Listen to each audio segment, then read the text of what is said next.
Today, we're very lucky. We have gained the fantastic support of Governor Shumlin for another 2 years.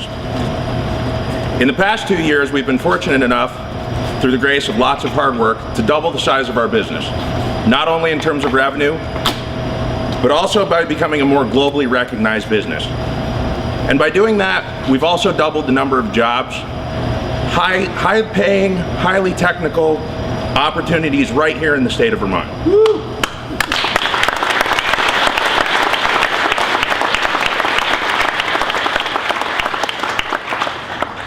We couldn't have accomplished our growth without the support of Governor Shumlin. We're in very competitive industries, from renewable energy storage systems to precision power supplies for the medical industry. We're competing with everything from multi-billion-dollar international companies to companies with foreign manufacturing at subpar wages. Governor Shumlin understands our business and what it takes for us to succeed and continue this growth. We need to approach this as a team. The understanding that in order for the state to grow and prosper, we have to foster the companies that support our local economy. Through state programs like the Vermont Economic Growth Incentive and local career and professional development programs to support with the city of South Burlington, the governor's support has been unrivaled. We get visitors here at the factory every day, and one of the comments that I hear every time somebody walks into this building is, "You do all of this here in Vermont?" And the answer is, with the support of people like Governor Shumlin, yes, we do, and we will continue to do so. The reason that we're doing so well with jobs, the reason that we're recovering from this recession, this terrible recession, faster than other states, the reason that we have high-powering jobs, green jobs, and are making a difference, empowering America and the world, is because of the innovation of entrepreneurs like Peter and Aaron, and all of you, Vermont's employees who are working so hard to make a difference. So I just wanted to say thank you from the bottom of my heart. Peter, Aaron, the Dynapower team, we are so proud of the jobs, 280 jobs, high-paying, good-paying jobs with great benefits, and thank you so much for doing the work to make Dynapower a success. Let's give it up to the employees of this great organization.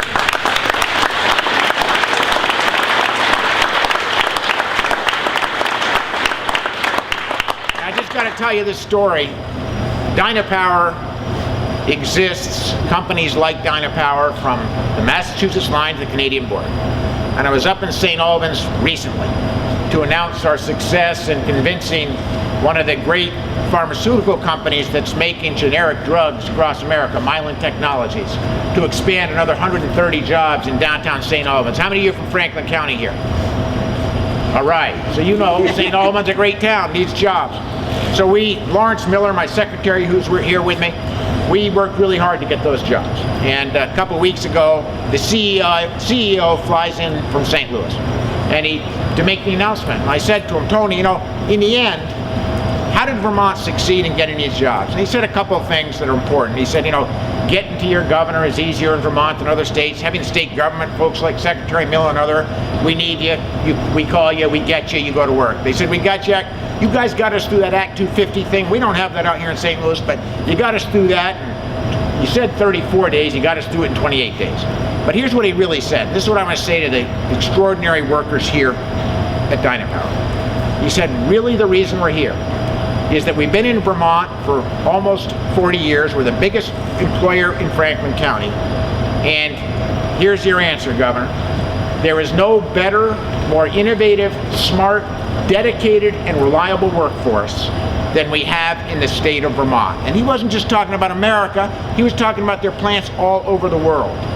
That's why Dynapower is doing so well, because of the work ethic of Vermonters like you. Together, Vermonters have the courage to do things that other states don't dare do, to create jobs and to raise incomes for those that have jobs. So it's a real privilege. It's humbling to get the kind of election results we did last night. And here's my promise. I don't care what party you are. I don't care who you voted for. I don't care what your politics are. I care that you're a Vermonter. And as your governor for the next 2 years, I will recommit myself to working every single day to ensure that we're growing jobs, that we're raising incomes, and that we're making the tough choices, getting the tough things done that's going to ensure that my daughters and your sons and daughters and your brothers and sisters and uncles and cousins have a bright future making a great living in the best state in the land to live, to work, and to raise a family. So thank you so much for the privilege of another 2 years as serving as your governor. You got to give it to Vermont voters. Doesn't matter how much money people spend.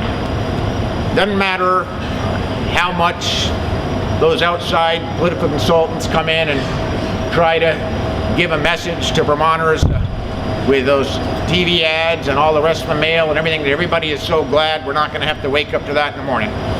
The fact of the matter is, there's no place where democracy, grassroots citizen democracy, works better than the state of Vermont. And that's what is the lesson of this election. Listen, what Vermonters did yesterday was separate the political junk from the truth and reward and elect Vermonters from all parties who they were convinced were actually going to work for them. They didn't buy the big money. They didn't buy the distortions. They looked at the record.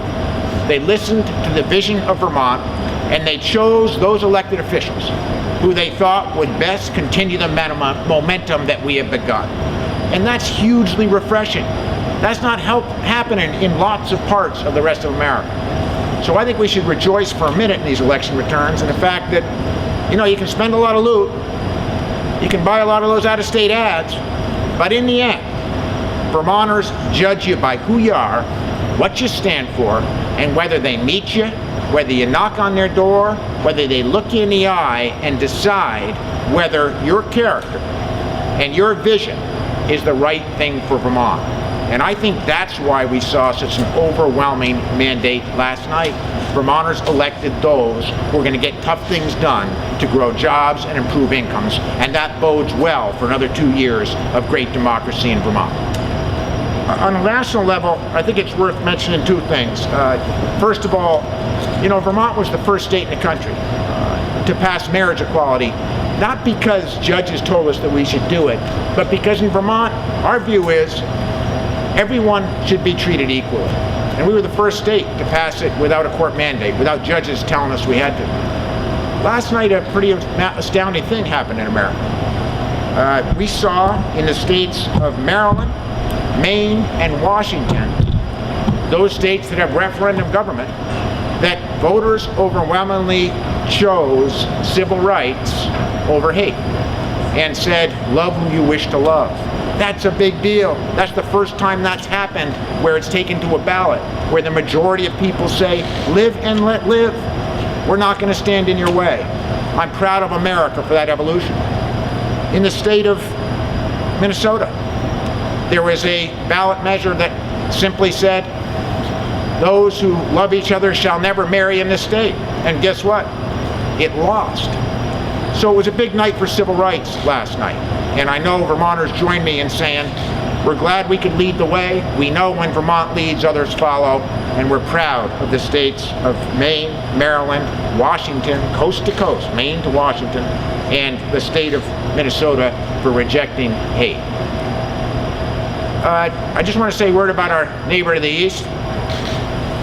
You all know I'm the first governor since Dean Davis that was born and raised in the state.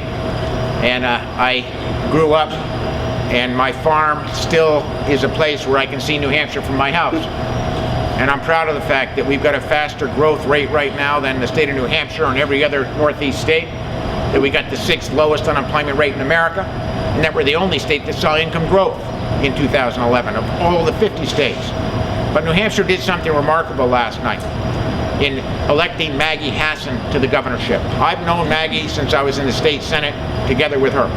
She's an extraordinary leader. And something else happened in New Hampshire. We got Governor Hassan, and guess what? The state of New Hampshire now has their entire congressional delegation is women. Their entire U.S. Senate delegation is women. Their governor is a woman. We got some work to do. Vermont has yet to send a woman to Congress. We don't want New Hampshire beating us in any way, shape, or form, so we got more work to do, but congratulations to Maggie Hassan, the new governor of New Hampshire. I'm looking forward to working with her, and all the women who are going to run the state of New Hampshire.